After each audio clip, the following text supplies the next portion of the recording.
Building great products is hard. We are all familiar with the sobering statistics about the high percentage of new products that fail. For every Apple, Google, Facebook, and other success story, there are countless failed products causing companies to shutter their doors. Think of all the products you've used in the last year. How many of those products do you love? How many can you even remember? If you're like most people, you actually love a very small number of products you use. If you've been on a team that has built a product that customers love, you know how great that feels. Passionate users can't stop raving about your product.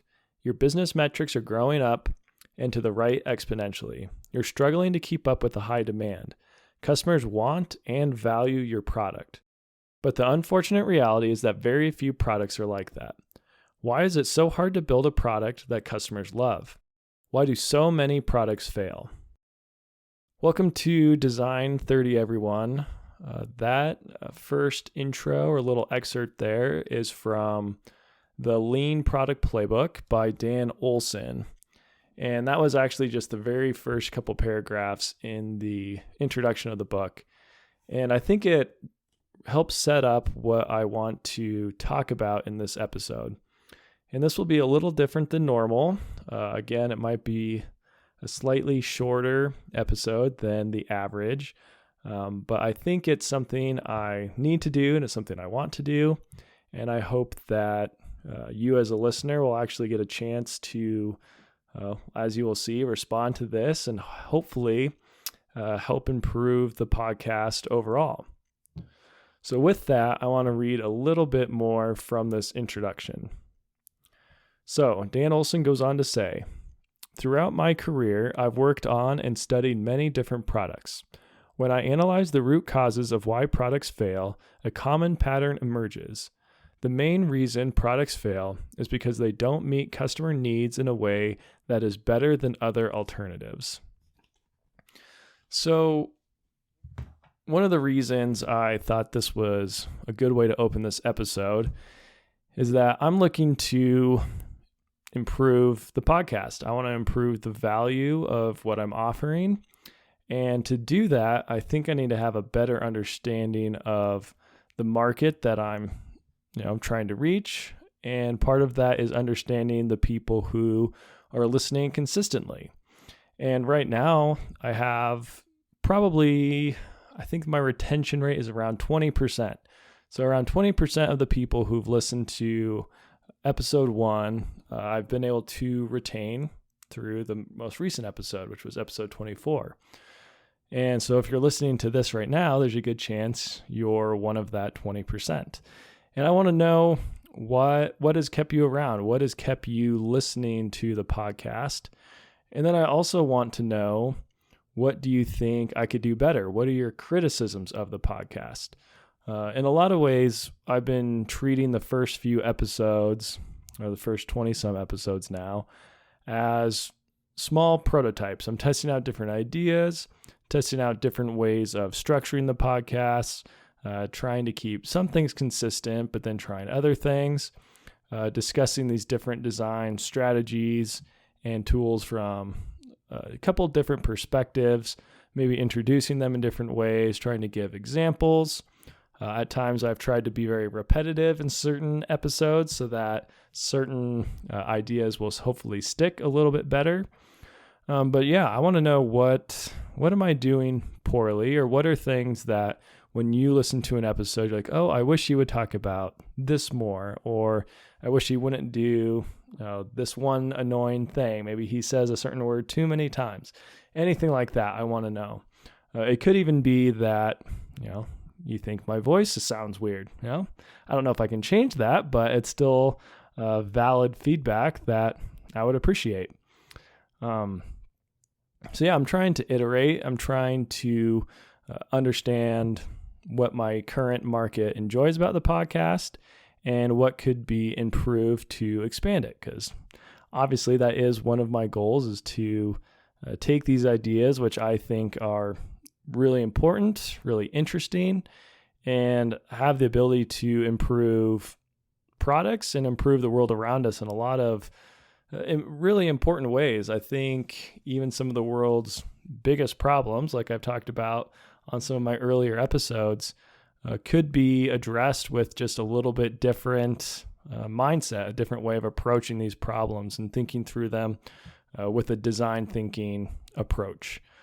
So I'm really passionate about that, and I'm really excited to learn more about these ideas and then pass those on through this podcast. So this episode is really a call to criticism. I think that's what I'm going to call it. It's a call to criticism, and I want to hear hopefully primarily constructive criticism. It doesn't have to be that. I just want to open the floodgates and hear what people have to say. So if you have thoughts, if you have ideas, if you have criticisms, if you have good things to say, I'm okay to hearing that as well. But I would really appreciate it if you just reach out with some of that.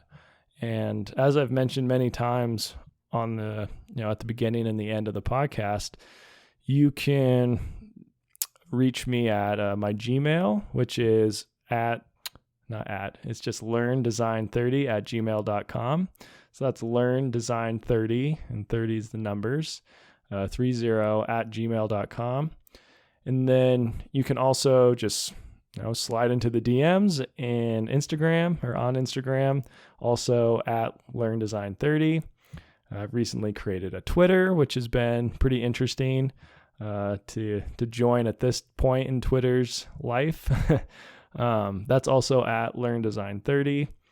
And then where else? I think that's about it.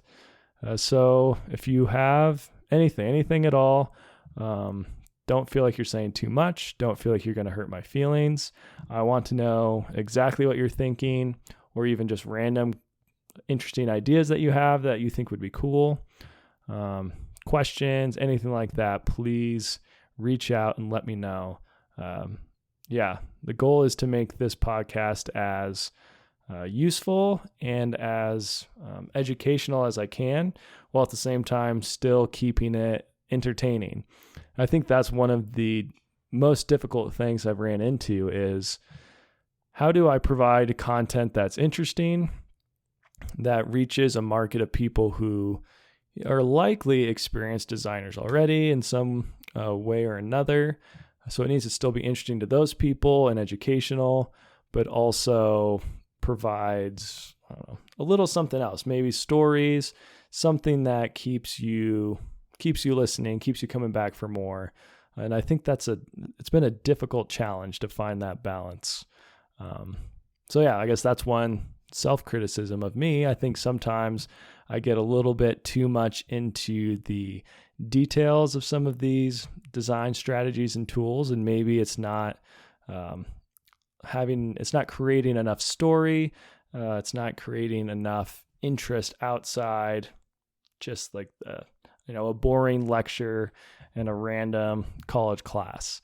That's something I'm working on, trying to improve, and I'm interested to hear if anyone else perhaps has that same criticism, or maybe you feel completely different. I don't know.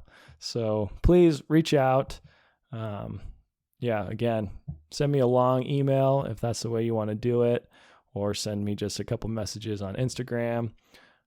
Either way works great for me. So I think that will do it for this episode. It is a call for criticism, and please don't hold back. Just let loose.